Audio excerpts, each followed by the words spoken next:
All right, you guys. So it's no real surprise that, in my opinion is the Xbox 360 was the golden era of video games, where we got everything from indie games to actually some really high quality AAA titles. Unlike nowadays, that most companies just peddle the same crap year in, year out, and don't really, make any big changes to what they have. Today, we're bringing you a list from Kotaku of Xbox 360 games that are stuck on the Xbox 360. So let's get into this article. Let's check it out. And let's see how many of these games you have actually played and liked, if that makes any amount of sense. Let's get into it. We're starting off this list. Let me move my big head over here. We're starting off this list with Bangai O HD Missile Fury. According to this, it's a mech side-scrolling bullet hell with over 100 levels. Now, I will say there is a ton of these side-scrolling bullet hell games from probably the last, from Xbox 360 and back. I feel like most of the ones that are out nowadays are just HD remakes, and this is an HD remake. But like I said, there's definitely a market out there for that. It's not really my favorite style of game because like I get so enthralled and like I'll be watching up ahead and not see anything behind me. Anyways, let's move on to the next game. Spectral Force 3 Innocent Rage. This was interesting. I have never heard of this game, and I kind of want to check it out because Thorough ID Factory 2008's tactical RPG will never make it into a pantheon alongside the genre's greats like Fire Emblem and Final Fantasy Tactics. And truth be told, Final Fantasy Tactics is one of my all-time favorite Final Fantasy games. But this does sound interesting because it did feature a novel system like faction friendships and team attack gauges. Spectral Force 3 had over 40 characters to recruit and follows a group of mercenaries as they fight warrior kingdoms and evil demons. It's a decent one for one of those grid-based combat sickos. The story was trash and the graphics were ugly, but there were darker years of the SRPG that we could get over. I mean, you said it's in the same breath as Final Fantasy Tactics and Fire Emblem. You had me sold there for a minute. But I'm gonna definitely have to check this out. Now, mind you, down here it says status. I'm not sure exactly when this article came out, but bear in mind the Xbox 360 store is shut down now. So for the most part, I think most of these are going to be only available via physical copies or ripping from somebody else's stuff. Project Seifield. In 2006, Microsoft was in the market of Japanese-developed exclusives, and Square Enix wanted to broaden its game genre horizon. Hence, the project was born, a messy, overwhelming, but intriguing 3D space shooter sim. Huh. The futuristic adventure revolves around distant space colonies and political cover-ups, or blah. Um, It's no Star Fox, but it's worthwhile sci-fi anime treasure of all time, says Ethan. It says free demo only. I'm sure you could probably find a physical copy of this. I may have to check this one out too. I may have to hook up my Xbox 360 and play some of these games. N399 Niner Knights. Say that freaking 4 times fast. Kill guys, get orbs, kill even more guys. This is the circle of life of 99 Nights, and it works just fine. It's the anti-Dark Souls asking you not how many times you'll die in the face of brutal foes, but rather how quickly you can massacre faceless battalions without breaking a sweat. The first game was reportedly developed in barely a year's time, and it's much a rhythm game of chaining together combos and special attacks as anything else. Huh. Actually sounds pretty cool. Like, look, homie here has over 104 combo, and right here behind my big old head it says 515 kills. Not really my cup of tea. The Dishwasher Dead Samurai. So this one, it was always on sale. I do remember seeing this one a lot, and it's one of those Xbox Live arcade games. Um, It says it's never quite hit the same level of notoriety as Castle Crashers or Super Meat Boy. Dishwasher Dead Samurai is one of the first games to help establish Xbox Live Arcade. It really makes me wonder how many games are stuck on the Xbox Live Arcade, only because like they never got anything moving forward. It says, of course, free demo available to buy for $10, which is not available anymore because the Xbox 360 doors shut down. This was another one that caught my eye because it's another one I've never heard of. The history of the game is long and winding, a mashup of Magic the Gathering and Monopoly. It's a strategy series about occupying squares on the same game board with magical creatures summoned from a deck of cards. Bro, why have I never heard of this game? I'm hoping to God that it's not like, stuck on the arcade like some of these other ones. Hopefully, I could go out, I could buy like a physical copy and be able to play it on my Xbox 360. Colda Saga. Sorry.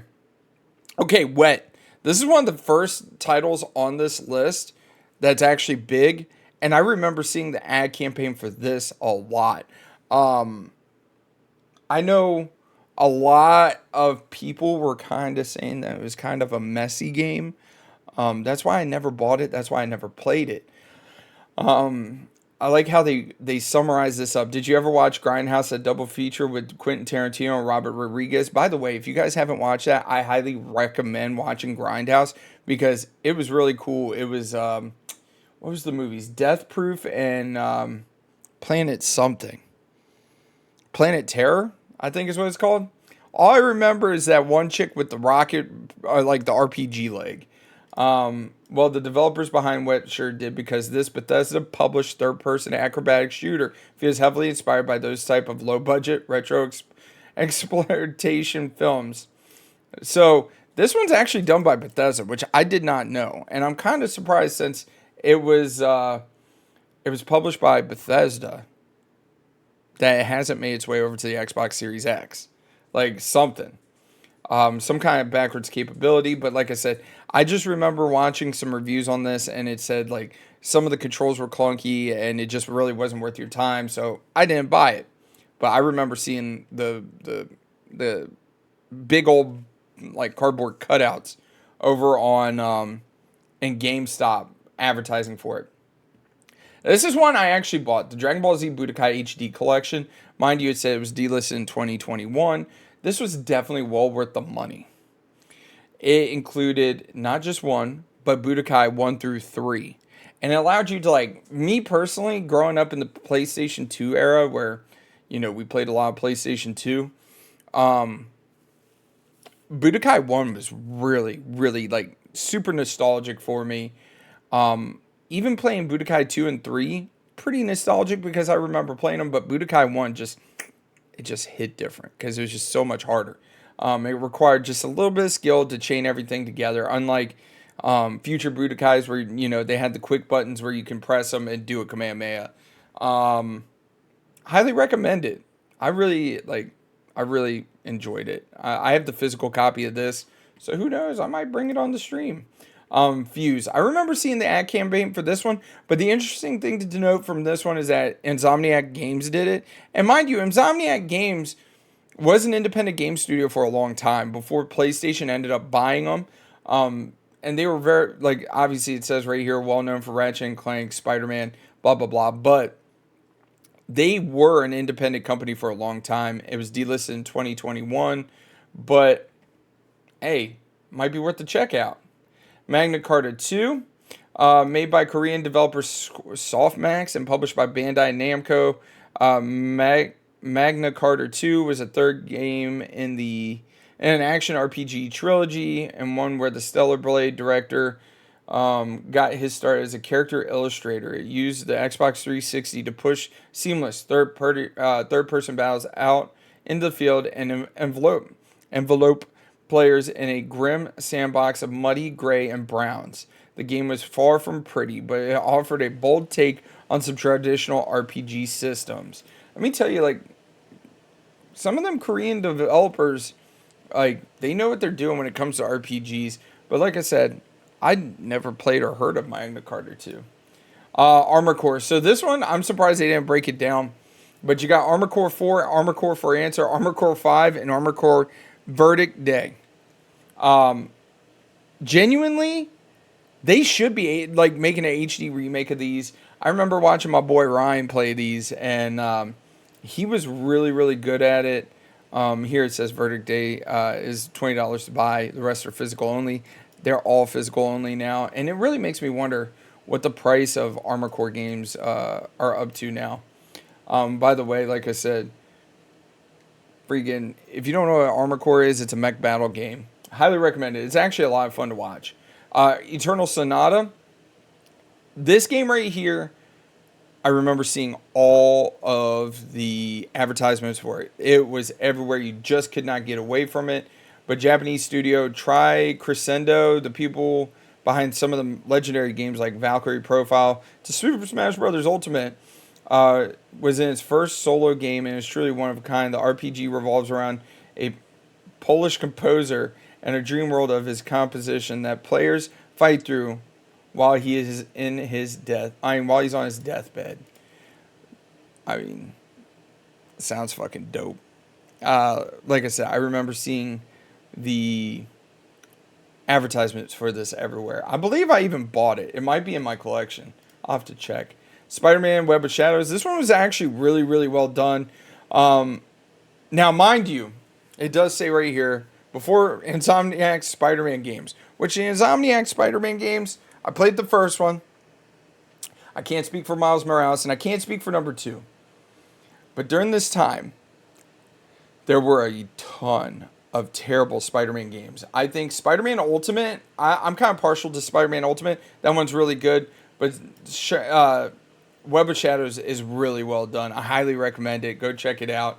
It's probably, it got delisted in 2014 according to this article. But it's probably pretty spicy right now when it comes to price. Excuse me. Forza Motorsports 234. It's a racing sim.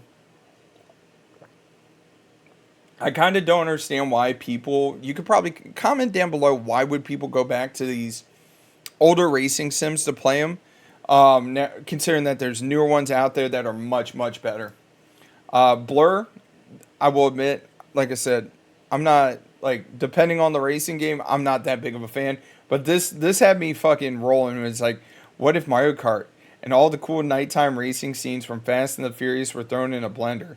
Well, you'd get Blur. I do remember they did have a massive campaign for this one, just when it first came out. Never played it. It wasn't a Need for Speed. Like, I'm telling you, I'm surprised there isn't a Need for Speed considering they got, Forza Motorsports 2, 3, 4, and Blur on here. Splatterhouse. This is actually based on an arcade game, I believe. Yeah. People in 2010 were demanding a remake of the 1989 arcade game Splatterhouse. Personally, not a fan. I didn't think it was that good. I don't know why it's on the list. Ninja Blade. Ninja Blade's actually from the From Software brand and company. Those are the people that made Dark Souls and all those Souls games. But it says the action is in the vein of Ninja Gaiden with quick time events littered throughout this the scarcely 9-hour campaign. So, I mean, that might actually be worth taking a look. And mind you, it says free demo only. You could probably find the disc. I'm not sure how much it would cost, though. The Chronicles of Riddick Assault on Dark Athena. Now, Butcher Bay. The Chronicles of Riddick Butcher Bay, amazing game. This was the sequel that was on the Xbox 360, and it was just okay. But it is a direct sequel. Assault on Dark Athena includes the game that continues the journey with the mercenary ship and eventually a planetary siege below. A prequel to the Riddick movie, both games star Vin Diesel and quaintly but clumsily recreation of the cinematic performance that made those films sci-fi favorites, which I will admit, Pitch Black. For you guys out there that are younger than me watching this, go watch the horror. It's not really a horror movie, but it's like a sci-fi movie called Pitch Black with Vin Diesel from the early 2000s. Amazing movie. Even Riddick, Chronicles of Riddick, like just all three of them are pretty decent. Next one, Full Auto. So Full Auto was basically like Twisted Metal for the Xbox 360. It was very poorly done, in my opinion. I don't know why it's on the list. Project Gotham Racing, more racing sims. Project Gotham Racing, though, like, it does kind of fall similar vein, I would say, as Need for Speed Underground, but not as good. I wish they would just do a Need for Speed Underground. Now, I will admit, they are doing a Need for Speed Most Wanted remake. So watch out for that. Chrome Hounds. So I never got to play Chrome Hounds.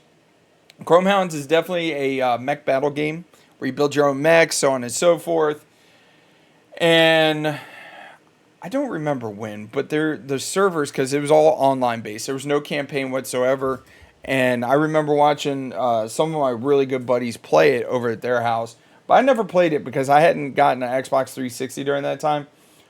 But it delisted because they shut down the servers, and you weren't really able to play any of the game with that. X-Men Origins Wolverine. So this is actually one of the licensed games that came out during the Xbox 360 era, where people were like, "Oh, you can actually make a really good licensed game."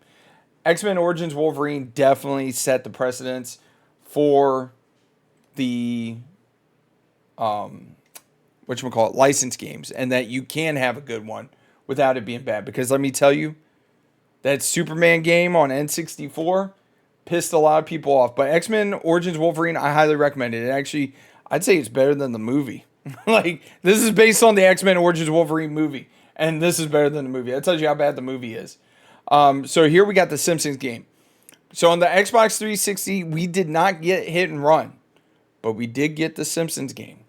I remember this game was very fun. Of course, had a lot of the jokes, and surprisingly, it was pretty well done for a Simpsons game. Another licensed game that was really well done and received.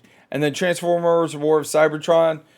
Before High Moon Studios become another Activision Studios forced to work on Call of Duty sequels until the heated death of the universe. I will admit that it's kind of funny that they're like, yo, if you get acquired by Activision, you're going to work on Call of Duty until you're 90, just like Hugh Jackman as Wolverine. But anyways, the company put out some of the best Transformer games ever made, and the first one of those was War for Cybertron.